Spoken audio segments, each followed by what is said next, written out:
Mais do que simples comunicadores, os celulares se transformaram em televisores, câmeras digitais, tocadores de MP3, consoles. São verdadeiros computadores de mão. Mas esses aparelhos nem sempre foram assim. Neste vídeo, irei mostrar como surgiram as primeiras ideias a respeito do celular, e como ele se transformou no aparelho que conhecemos hoje. Mas e você? Sabe quem inventou o celular? A ideia de comunicação móvel funcionando por meio de um celular surgiu em 1947, dentro do Bell Laboratories, que era o departamento de pesquisa da única operadora norte-americana da época, a AT&T. Para pôr a ideia em prática, era necessário que as autoridades disponibilizassem um espectro de rádio, o que não foi possível.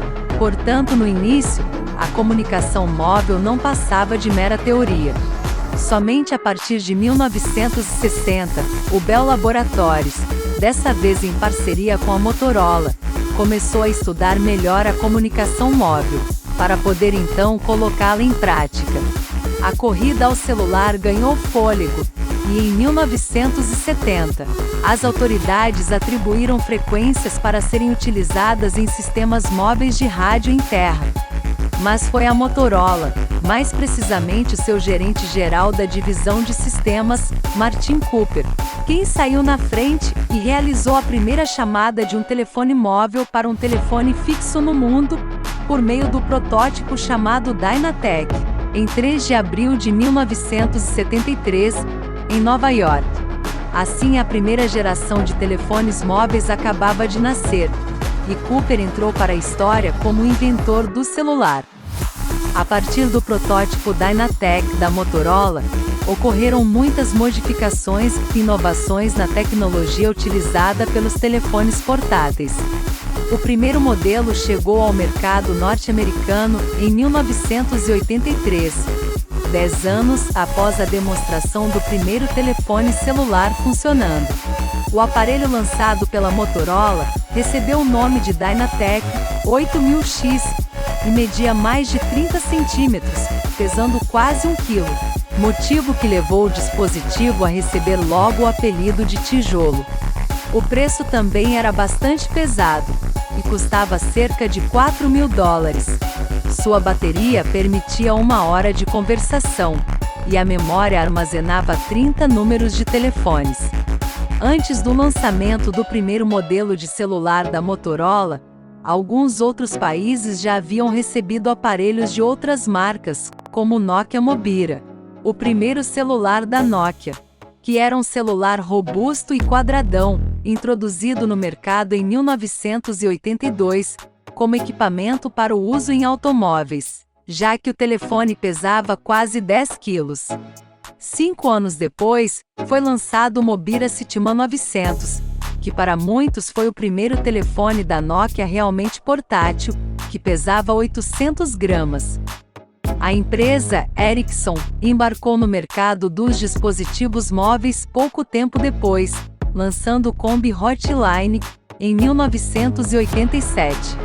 O portátil funcionava com tecnologia TDMA, uma das mais utilizadas em todo o mundo, e na analógica usava a tecnologia AMPS.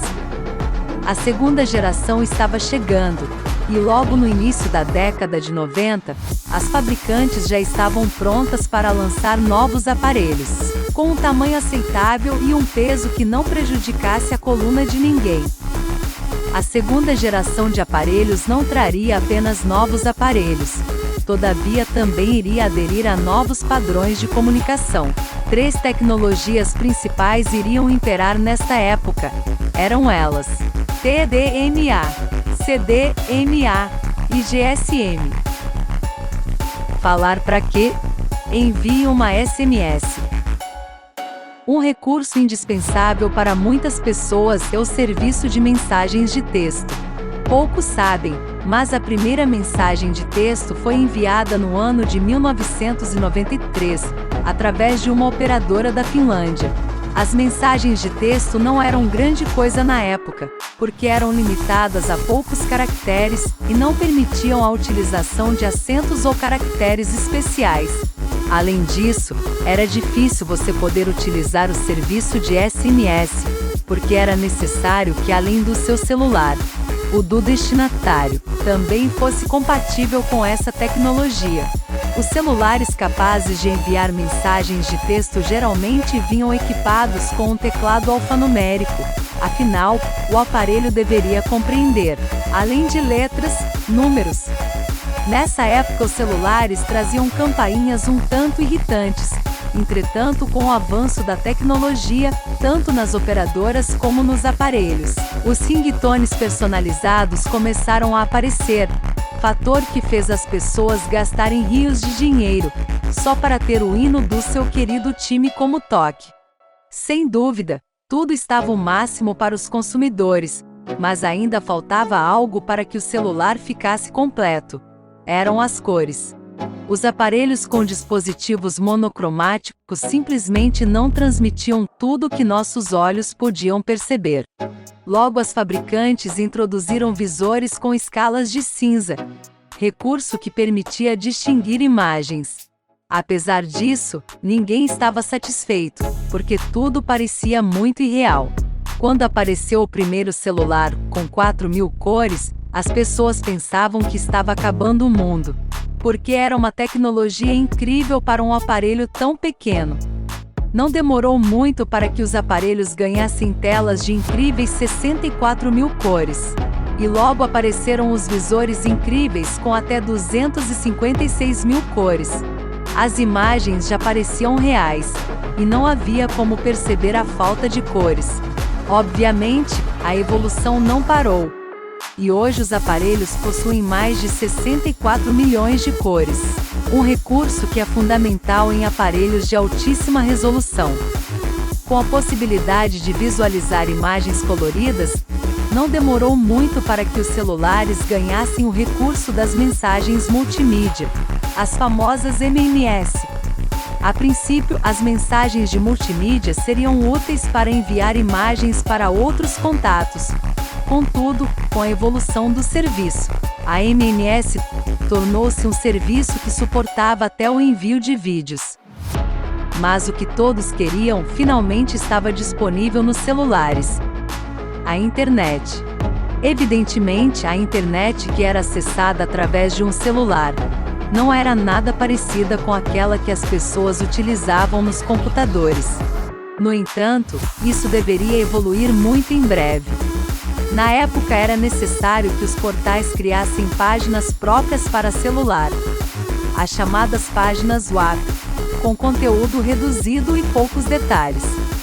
Nesse frenesi acelerado de novas tecnologias, o surgimento e a implementação de uma câmera no celular foi muito revolucionária para a época. Hoje em dia é comum os celulares possuírem suporte à reprodução de arquivos MP3. Mas você sabia que um dia isso já foi um grande luxo? Havia uma época em que esses arquivos nem existiam, e as fabricantes de aparelhos já cogitavam a ideia de incluir o suporte à reprodução de músicas. Demorou a chegar, mas a função MP3 tornou-se um dos maiores atrativos nos celulares. Porque simplesmente o consumidor gosta de possuir várias funções em um único aparelho. Atualmente não se fala muito no termo aparelho celular, porque foi praticamente substituído pelo termo smartphone. Esse termo foi adotado devido à utilização de um sistema operacional nos celulares. Quando os celulares chegaram, junto com todas as suas evoluções, trouxeram consigo várias vantagens, como a possibilidade de realizar videochamadas, ter uma conexão de internet de alta velocidade, economia de energia nos aparelhos, e muito mais coisas que nem sabemos que estão instaladas e disponíveis nesses aparelhos. Sempre de olho no mercado, nas exigências e nas tendências, as fabricantes não param de lançar mais aparelhos, com recursos mais sofisticados e funções ainda mais interessantes. As perguntas que deixo são: será que essa tecnologia tem limites? Quais outras novidades tecnológicas ela ainda tem a oferecer? Até que ponto estamos preparados para essas novas tecnologias, que sem dúvida mudaram e continuam mudando o nosso estilo de vida? Se gostou do vídeo, não se esqueça de compartilhar com seus amigos, deixar o seu like e também comente abaixo sobre quais outros temas gostaria que falássemos aqui no canal. Um forte abraço a todos e até mais!